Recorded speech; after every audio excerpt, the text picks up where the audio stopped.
And a wonderful good day. This is Owen McCafferty speaking on behalf of Professional Fusion. I want to thank them for allowing me to get a few minutes every period of time to bring ideas and thoughts that come to mind as a result of real life, real world, real time dealing with issues for clients. And I want to talk about a topic known as timing. We're getting close to the end of the year, and wedding bells are being heard by a variety of my clients. And unfortunately, not all of them called me up before and said, "Hey, I'm thinking of getting married. What do you think about this?" Now, it's for the most part, is second marriages, and you certainly don't need the blessing of your CPA before you set the wedding date.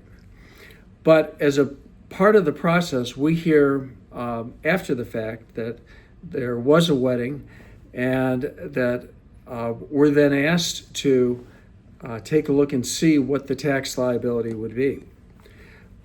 It's somewhat devastating to find out that if you are married and you're productive and you're hardworking and you generate an income, you'll be paying a lot more in taxes than if you were single. So setting the wedding date, especially this close to year end, and that follows every year end. If you're hearing this video and it's a year later from the time that we talked, it still holds true. The highest tax rates that exist in the Internal Revenue Code presently for income tax assessment are married filing separate.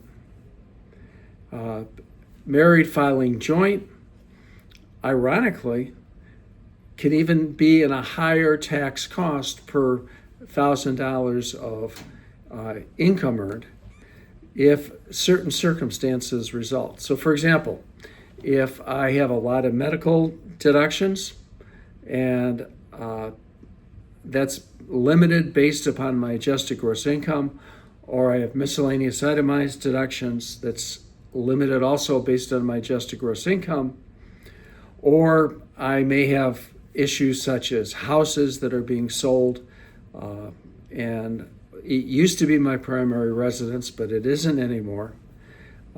I might be giving up a lot of tax benefits by getting married. So one of the things that you have to look at is do a pro forma calculation before you set the wedding date of what the impact would be. My best recommendation is, if you're planning a wedding, January weddings are lovely. But if you have a wedding in December, the probability is you're going to be paying a lot more in income tax. So setting the wedding date with that in mind, and calling up your accountant, going through the process, and by the way, also calling up your attorney, because of course, if you are changing your family status, you probably want to have things changed like wills or codicils to the wills, or provisions in terms of financial planning if you have a separate financial planner. And of course, an insurance agent, you most definitely want to change possibly beneficiaries, or the planning process for adding additional insurance, because for the most part, I'd say a good part of America is underinsured right now. Here I am, age 72, and I carry $4 million of life insurance on my life. You have to look at the risks involved, the obligations that you have, the people that depend upon you, and how productive you are in terms of contributing income stream. Because for the most part, even though you may be beyond 65, you're still generating an income. As a matter of fact, in some families, it's your duty to continue the process, because we need everybody in the United States functioning on all 8 cylinders. And obviously, I'm a fan of the V8s, and contributing to the American society. in terms of knowledge, competency, industry, and vision.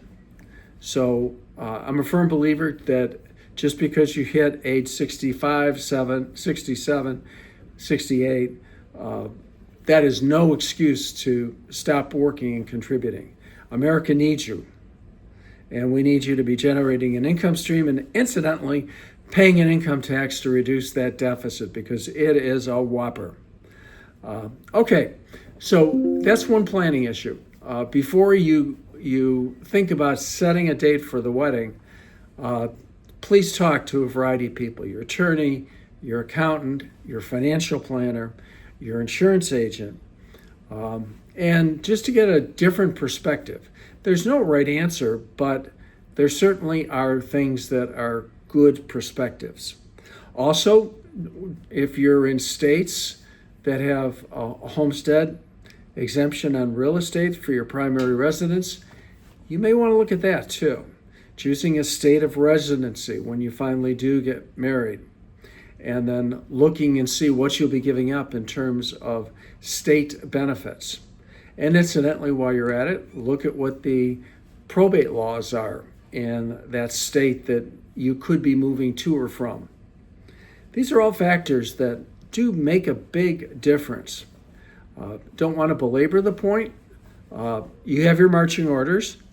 For those of you that are going to enter a new filing status, married, those of you that are considering divorce, there's similar planning in terms of divorce planning. So bring all of the people that I had mentioned before into the discussion. I know, especially with divorce, it's a challenge because there's a lot of conflicting perspectives and emotions that you have to deal with. But it is equally as crucial to be looking at planning for what options that could exist.